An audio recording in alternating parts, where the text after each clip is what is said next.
footage, which is very nice. 17 pieces. 17 pieces from fabulous Henley. There's Graham, he's happy. Hope you're happy. We'll see you tomorrow. Fantastic footage. On Wheel of Fortune. Good night.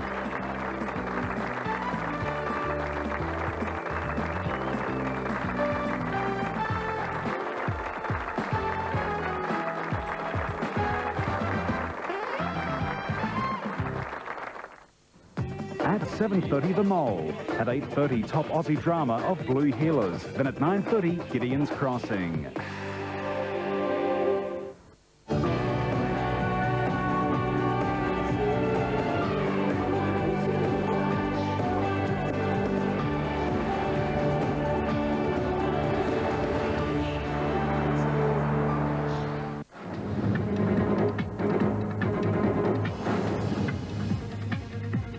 Tonight, allegations of GMO trial breaches in the state. East Tamar residents battle to save their homes. And an upset full of rhythm blitzes the Launceston Cup field.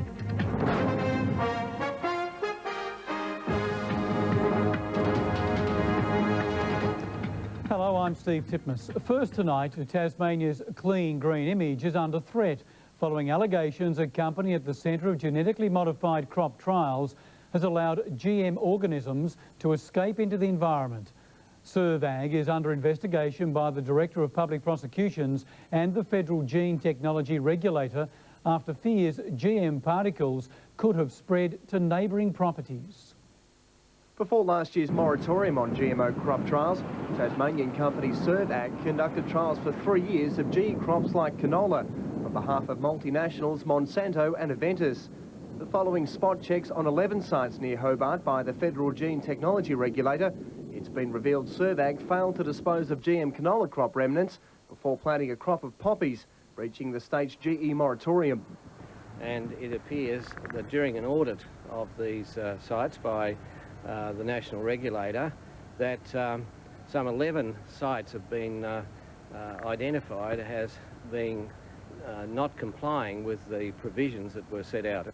David Llewellyn says there's also evidence Servag was conducting multiple trials on its sites without the knowledge of the state government, admitting the possibility of genetically modified material escaping into the environment. I can't give any guarantees with respect to that.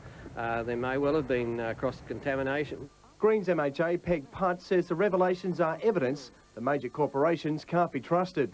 An arrogant group of multinational businesses in agriculture have arrogantly decided that they will determine whether Tasmania is GE-free rather than allowing the elected representatives of the people to make that choice on behalf of Tasmanians. The state government has referred the allegations to the Director of Public Prosecutions. Servag was unavailable for comment. Gerard Sholton, Southern Cross News. As fire-devastated farmers in the Central Midlands come to terms with their losses, others are rallying to help. The fire service says the blaze, which has destroyed 4,000 hectares, is now under control, but farmer anger is growing over the cause. We warn viewers may find some following scenes are distressing. Among the pasture land devastation, one lone sheep finds refuge on an island of feed, while dazed and surviving wildlife seek shelter in any habitable place. Donated hay from Cressy is the first supply of fodder to arrive at the Lowick property, which has lost more than half its primal stock. The TFGA says farmers understand the trauma and have rallied to help. We did put out a call for some assistance, particularly with emergency feed late last night, and we've absolutely been overwhelmed with the response that we've had in that regard. Fire service investigations indicate the blaze may have been caused by a passing train. Farmers agree, saying they want compensation. I guess if I went down and derailed a train, they would be, if they thought I did it, well, I'd certainly be knocking on my door, wouldn't they? Asking them what the value of my farm would be. So, yes, we're banding together and we want answers and we're looking for compensation. As farmers come to terms with their future struggle, they're now faced with the grim task of burying their stock, replacing fencing and a bleak winter, where no amount of superficial rain is going to help. We're facing winter.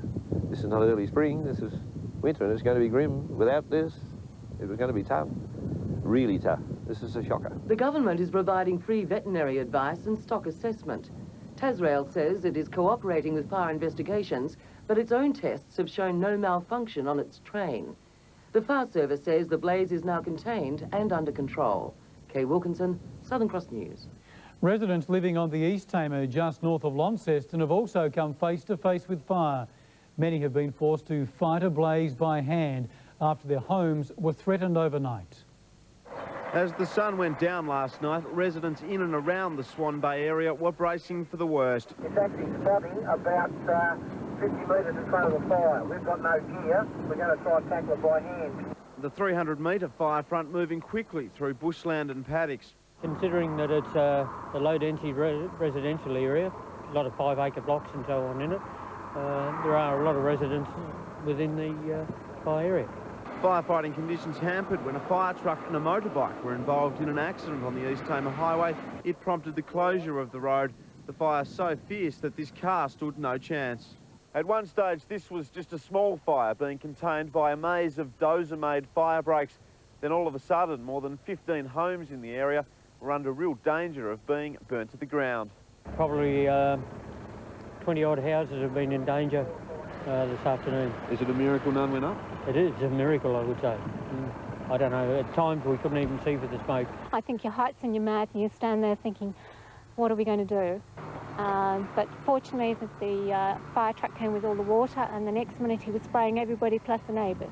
Carol Barnes says without the firefighters, her house wouldn't be standing. Today, the fire was still causing some concern as high northwesterly winds continued to blow.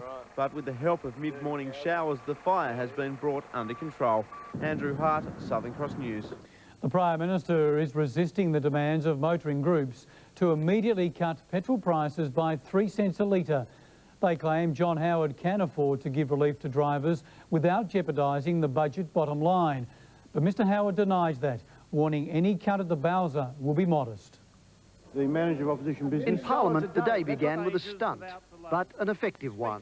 Labor introducing its own legislation to cut fuel excise. Minister for Community Services, Leader of the Opposition, resume his seat. Mr Speaker, I move that member no longer be heard. The government gagged the debate to save embarrassment, but it could not gag motoring organisations. They claim John Howard can afford to give a 3 cent a litre cut to drivers without jeopardising the budget bottom line. Made a windfall from the Petroleum Resources rent tax as well. It does have the money to hand back the 3 cents a litre. But Mr Howard denies that, warning any cut at the Bowser will be modest. We're not going to put the budget surplus next year at risk. And the reason for that is that if you put the surplus at risk, you can put other things at risk, like low interest rates. The financial markets agree. They worry if Mr Howard embarks on a pre-election spending spree to placate voters, the dollar could go through the floor. The giving of money to the community can't be at the expense of economic credentials, so the government's got to walk a very fine line. The government's backflip on petrol has buoyed the opposition, which is already riding high in the polls. A cocky Kim Beazley believes the lodge is almost in sight. When the government of the day has effectively confessed that you are right, you're only moments away from the public saying, well, if the government thinks you're right, perhaps you should be government. The son of Sir Donald Bradman has admitted the worldwide tributes for his late father have overwhelmed the family. Australia's cricket legend will be buried privately tomorrow, with a national memorial service to be held next month. Like his father, John Bradman had shunned the public life for years, maintaining the strictest privacy for himself and children Greta and Tom. This was the day they'd break their silence. We had a very warm and close relationship. After my mum died, I saw him virtually every day, literally every day, and we talked for hours. But he confessed it had been tough in earlier years, that pressure that forced him to abandon Australia's most famous surname and call himself Bradson. It's one thing to be born with a silver spoon in your mouth, if that's what it was. It's another to be born with a silver shovel. He also revealed Sir Don's last weeks were bedridden. As for his last words... I could tell you my mum's last words. He's unsure. He had trouble with swallowing and that mechanism generally, and speech became very difficult for him. John and Greta confirmed how difficult life had been since his wife Jessie had passed away. He did miss her, though. He missed it terribly, and we did our best to make up for that. That's why I saw him every day. The family said they were astonished by the worldwide reaction to Sir Don's death, yet still uncomfortable. This iconic stuff I think is a little bit troubling. I don't think he should become a religious figure. Still, he knows the Adelaide Memorial will be overwhelming. To be held on Sunday, March 25, St Peter's Cathedral will not be able to handle the numbers. Giant video screens will be built at the Oval next door. And as many people who wish, of course, are most welcome to come. The family's private service will be held tomorrow. For the rest of the nation, there are other ways to pay tribute.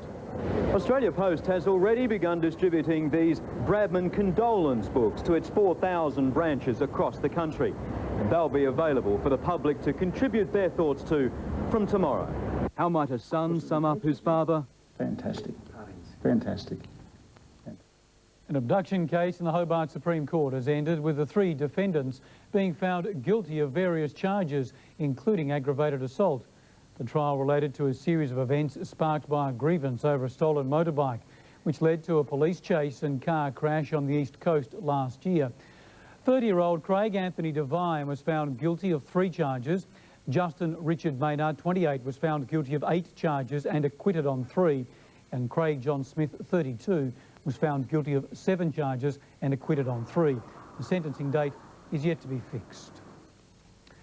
The Launceston Cup has been run and won with a near record crowd of 14,700 in attendance. And while all eyes were fixed on the fillies for the big race, there was plenty of action off the track. For some Cup goers, the day kicked off with a dash to the shops for that last-minute accessory. Yesterday and this morning between till 10 was absolutely crazy. And before the first race had even begun, the competition was already fierce as crowds squeezed through the gate to find that perfect spot to park the picnic rug and the esky. Well, it's a social day, really. I'm not really interested in the races. It's just the atmosphere, I think, the amount of people that come along and support the Launceston Cup and dressing up. Everyone's, dressing, drinking, laughing, having a good time. And as the ladies lunched, it was straight into the betting ring for much of the male contingent. Dismal experiences at the Hobart Cup, and I always reckon the Launceston Cup was a better day. Not much of a gambler, always get some bad tips. And while the weather didn't quite live up to expectations, fine for Launceston, the chance of a late shower, 23 the high. Let Topar weatherman had more success picking a winner. I'll leave the Bureau to pick the weather. I'll just present it, and hopefully I'll be presenting a trophy to St Andrews owners this afternoon. Better luck next time, Murph. Amanda Smith, Southern Cross News. After the break, the university involved in a world-first motorsport venture, and England's foot and mouth crisis widens.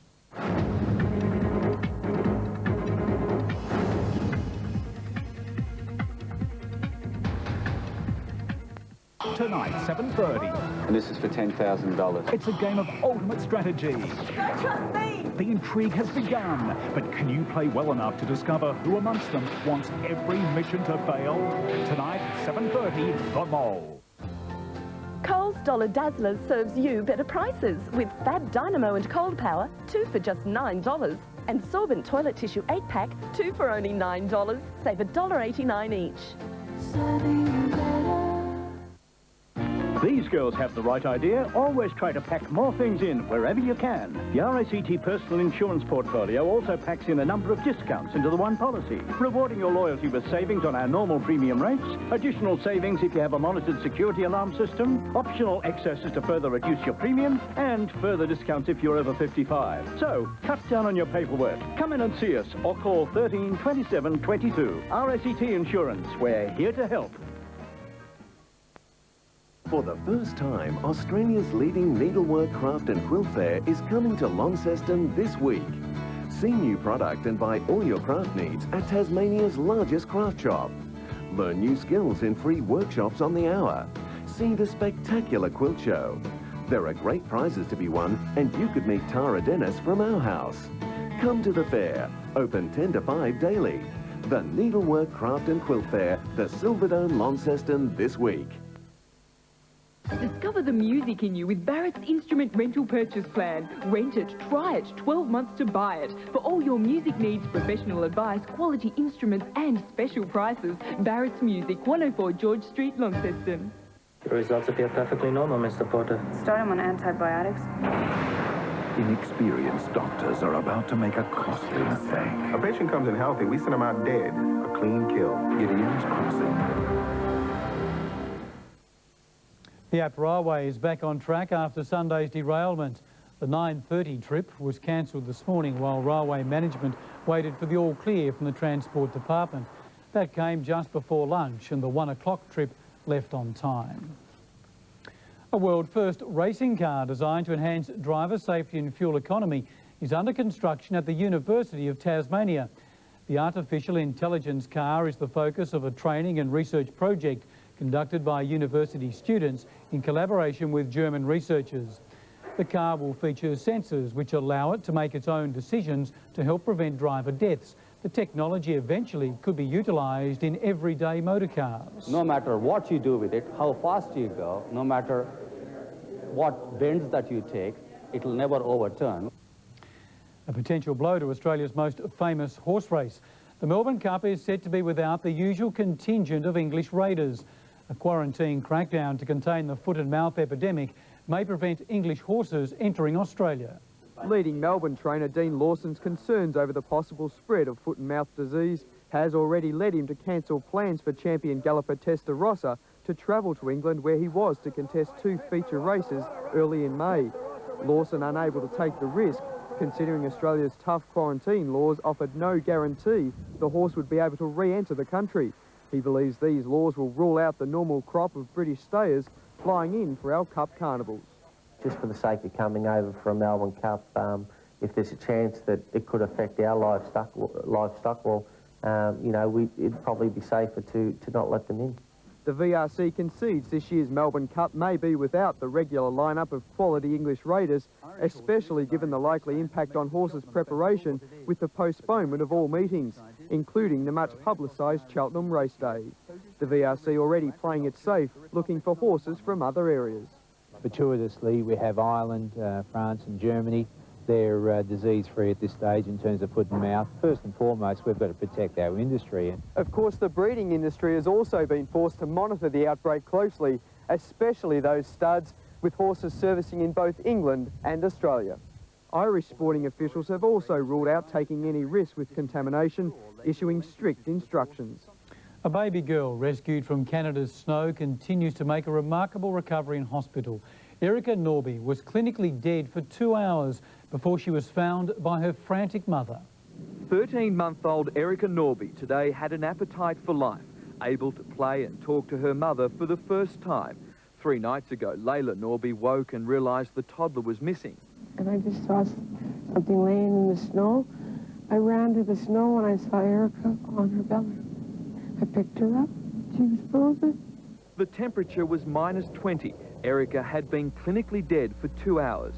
I threw my arms, I ran inside the house, I wrapped her in a big pink blanket, and I just rocked her and screamed and cried. The toddler continues to amaze doctors with her recovery, but she could still lose frost-bitten fingers and toes.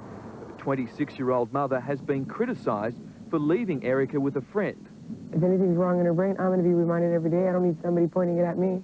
Another toddler is also in hospital after wandering into the snow in Wisconsin. The 2-year-old boy was airlifted to hospital in a critical condition.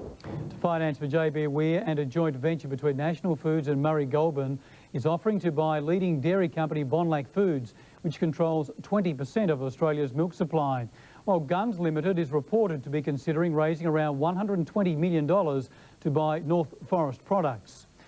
To the markets, and weaker US equity markets failed to dampen investor enthusiasm as the Australian market rallied strongly in afternoon trade. The ASX 200 finishing the day 24 points higher. The Australian dollar slipped slightly in day trade. A short time ago, it was buying 52.46 US cents. Well, Fairs is next with all the day's sport and an easy win in the end in the Lonnie Cup. It was full of rhythm, Steve, that's for sure. Highlights coming up, and Australia gains the upper hand in the first test.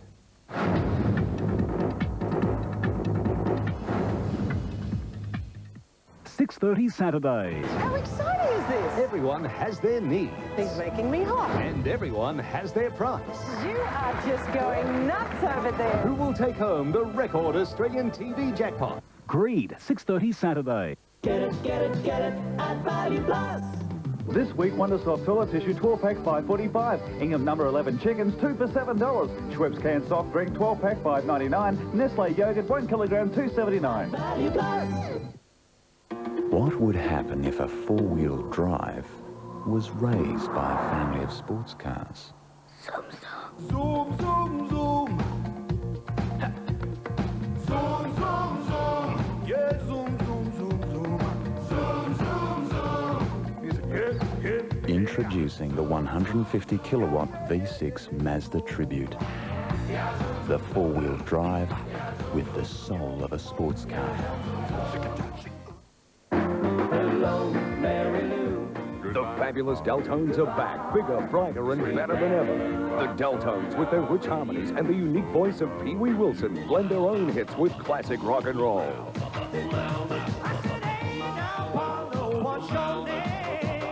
Don't miss the Deltones live. Spectacular show. Fantastic songs. The fabulous Deltones. Excellent.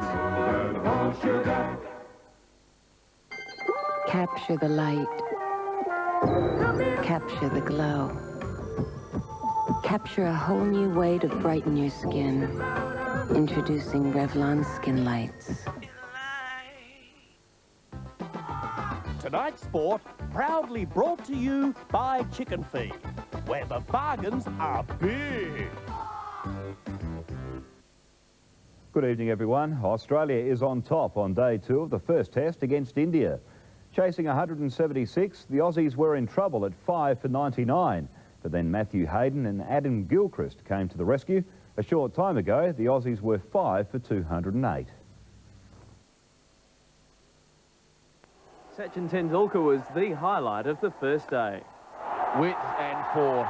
His 76 included 13 fours. Oh, well played. Beautifully played. And that is a beauty. A sigh of relief when McGrath snared the little master. Oh, well taken. Shane Warne ripped through the lower order. Agaka's 6th consecutive duck against Australia. The home side all out for 176. An early life for Slater. Oh, yes. Oh, yes. Big deflection. His luck didn't last. Situation. That's it. Matthew Hayden aggressive. The Aussies 1 for 49 at stumps. Has exercised a bit of muscle. But early on day 2, India's spinners took control. Harbhajan Singh to Langer.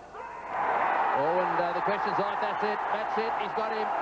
Mark Waugh, next ball. Oh, he's got him. He's got him. First ball. Mark Waugh's gone. First ball. Steve Waugh avoided the hat-trick, but on 15, a controversial dismissal. Well, I think he's missed it, and the ball's hit the back pad. Australia lost 4 for 27 in 37 balls. Ponting. And did he hit it? Yes, he has. The rescue mission left to Matthew Hayden and Adam Gilchrist. Oh, that's a lovely shot. Well, there it goes. He's got hold of that one too. Magnificently played. Hayden on 80 at lunch. Australia 5 for 170. A half-century at almost a run a ball from Gilchrist, edging the tourists into the lead. To racing at Mowbray this afternoon, the feature event was the $100,000 Liquor for Less Launceston Cup. Here are the closing stages. Coming to the outside, and so is St Andrews now, and Bro Rama Star trails him up, but Full of Rhythm shot away in the straight. St Andrews coming down the outside at the 200, then Bro Rama Star and Naucho, but it's no race. Full of Rhythm is going to walk in, and down to the line, it's Full of Rhythm by 4 lengths. St Andrews second, Naucho is third. I was concerned because he didn't settle on me, and I didn't really want to rev him up to go to the front because 2600, even though it wasn't a worry for him, I know he can run it because he's won over it 3 times. He's been poorly ridden the last couple of starts by a couple of our top jockeys in Melbourne. Brian's ridden him before, knew what to do. Tony had him cherry ripe for the race. Full of Rhythm, the winner, paying $7.50 and $2.50. Number 3, St Andrews, second, paying $1.70. And number 6, Naucho, was third, paying $1.90. The Quinella, $20. And the trifecta, a tad over $248. Japanese 500cc rider Noriyuki Haga has topped the timesheets after the latest test session in Spain. Starting his first full season in Grand Prix racing with the Red Bull Yamaha team, Noriyuki Haga is quickly proving himself a world-class competitor. In pre-season testing, Haga clocked a best time of 1:35.482 to edge out compatriot Toru Yukawa on a Repsol Honda and Italian Valentino Rossi. The Pirelli Rothmans Pro Car team has won a BP 24-hour endurance race in Oman. A storming last session by Jordi Koujman ensured a comfortable 7-lap victory over defending champions BMW. On the water, Club Med is enjoying fine sailing conditions off the Canary Islands on day 57 of the race. Grant Dalton's giant catamaran was travelling at an average of 14.8 knots and it opened up a 926 nautical mile lead over Innovation Explorer. And in golf news, some of the newest high-tech toys, from global positioning carts to remote control bag carriers, are on display in Singapore. Golfers can now practice on virtual driving ranges or use satellite to tell them where they are on the course and how far it is to the green. They can even order up drinks and food on their way back to the clubhouse, all at the touch of a button. My kind of game. To yachting, and a once-in-a-lifetime chance for 22-year-old Launceston sailor Mark Paget. He and his crew have been invited to Sydney for a weekend's one-on-one coaching from Australia's 470 class coach. Although Mark and his crew, Tim Cubic, have never sailed a 470 class yacht, they are seasoned pros in the smaller 420 class. After winning silver at the national titles last night, the duo won more than just a medal. It seems the country's #1 coach liked what he saw. Well, Vic actually phoned our coach and said, look, I want your guys up there. Can you get them up there this weekend? And we said, oh, yeah, sure. No worries. We'll try and organise it.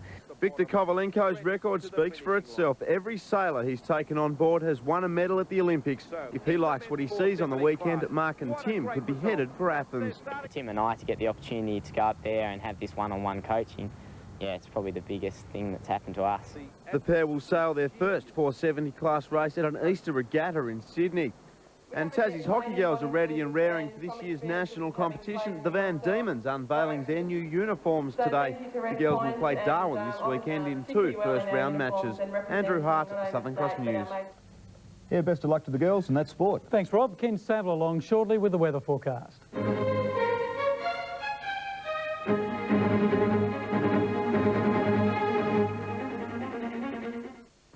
For years, animals have been trying to tell us something. And now they can. You're talking, and I understand you. This is a dream. Sunday. You're the one who can hear us. He's a doctor. For the first time on network television. Listen, you wouldn't believe what's going on here. Do a little dance. Make a little love. Hello. Get down tonight. Eddie Murphy in. Don't fix me. Please. The box office smash Dr. Dolittle, 8:30 Sunday.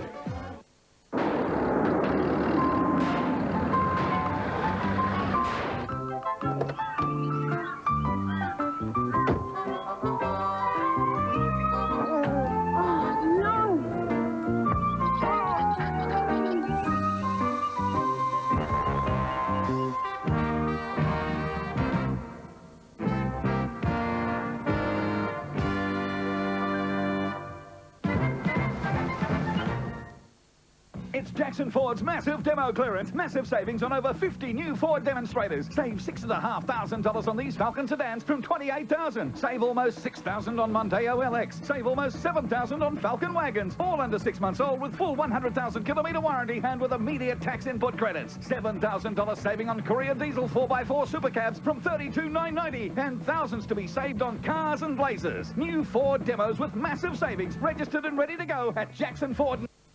Farmyard chicken, natural chicken taste. Quick and easy breast schnitzel parmigiana and succulent oven-baked apricot and walnut seasoned chicken roll. Farmyard chicken at Meadowmuse Launceston and Raby Street, Ulverston.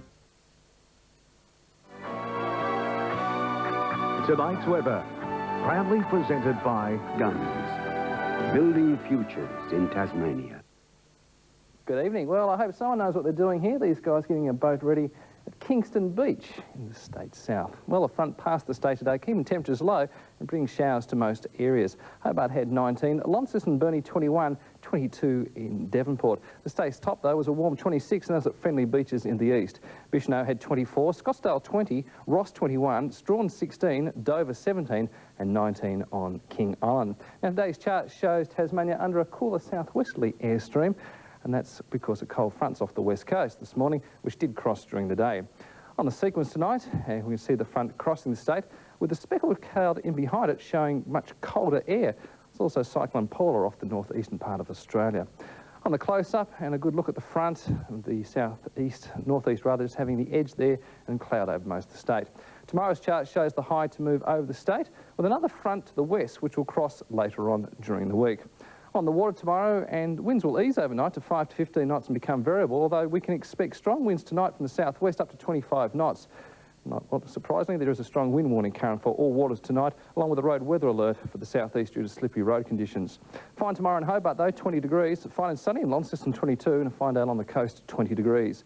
UV tomorrow and very high 7s across the state during sunny breaks. Fine the east, St Helens 22, Swansea 21, with a fine day in Strawn tomorrow and 19 degrees. Mainly fine until showers develop on Friday. Drizzle in the east and south, otherwise fine on Saturday, with a mainly fine day for Sunday. Becoming fine in Melbourne tomorrow, 26 degrees. Fine in Adelaide, 27, and Brisbane a warm 30 degrees. And current conditions around the state, Hobart a few showers about 14 degrees, Launceston fine and 19, and fine in Devonport and 19 as well. So it looks like things are going to fine up there, Steve. Sounds good. Thanks very much for that, Ken. And that is the news for tonight. We leave you with more of the scenes from Launceston Cup Day. I'm Steve Titmus. Bye for now.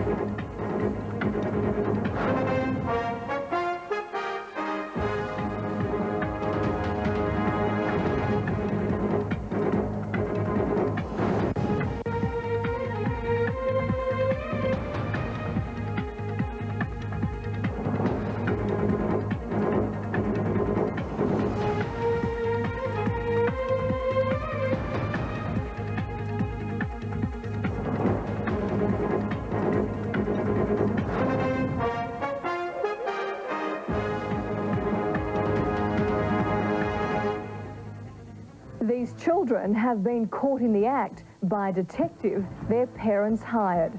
If you're suspicious, I can follow your kids. Sound a bit over the top? Well, you'll see why those parents are glad they did. And it's a real eye-opener. Hello, I'm Melissa Doyle. That for you shortly. Also, a suburban hero rescuing thousands of helpless dogs from death row. Now the council orders get rid of them or sell your house, and now it's D-Day. So you'd rather move house than give up one of your babies? I wouldn't sell them or have them destroyed, no. But first up tonight, a warning to teenagers doing what they shouldn't. Beware. You could be under investigation and your parents might know every move you make. Manny Caritas looks at the new boom industry, parents paying detectives to spy on their own children.